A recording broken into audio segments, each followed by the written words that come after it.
বাংলাদেশে বাংলাদেশ পুলিশের হাতে গ্রেপ্তার চিন্ময় প্রভুর মুক্তির দাবিতে আজ এবার আছড়ে পড়ল ভারতেও। আর তারই অঙ্গ হিসেবে বুধবার বিকেলে চাকদা, রানাঘাট ও ধানতলায় প্রতিবাদ মিছিল সংগঠিত করল সনাতনী হিন্দু সম্প্রদায়ের মানুষজন। সূত্রের খবর, গত কয়েকদিন আগে বাংলাদেশে ইসকন এর মহারাজ চিন্ময় প্রভুকে গ্রেপ্তার করে বাংলাদেশ পুলিশ।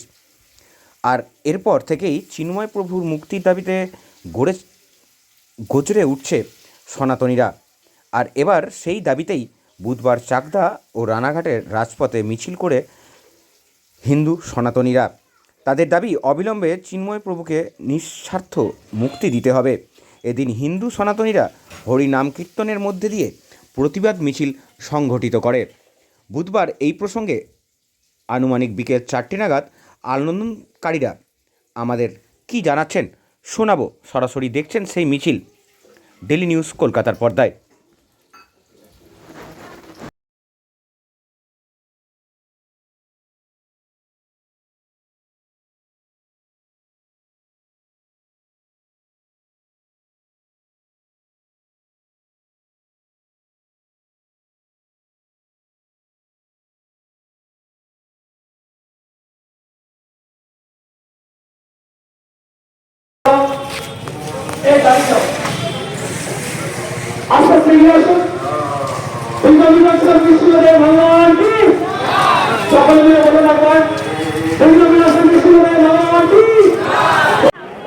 হরে কৃষ্ণ।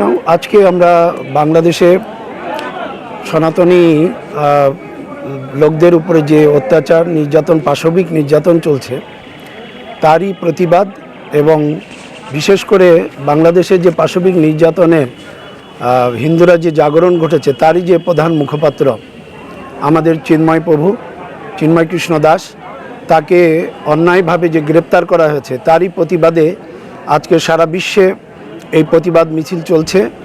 আমরা চাই অনতিবিলম্বে সেই দেশের সরকার, সেই দেশের ফ্যাসিস্ট সরকার যাতে এই রকম একজন সাধুর উপরে নির্যাতন না করে তাকে যেন নিঃশর্তভাবে মুক্তি আমরা প্রার্থনা করছি এবং তাকে মুক্তি দান করুক।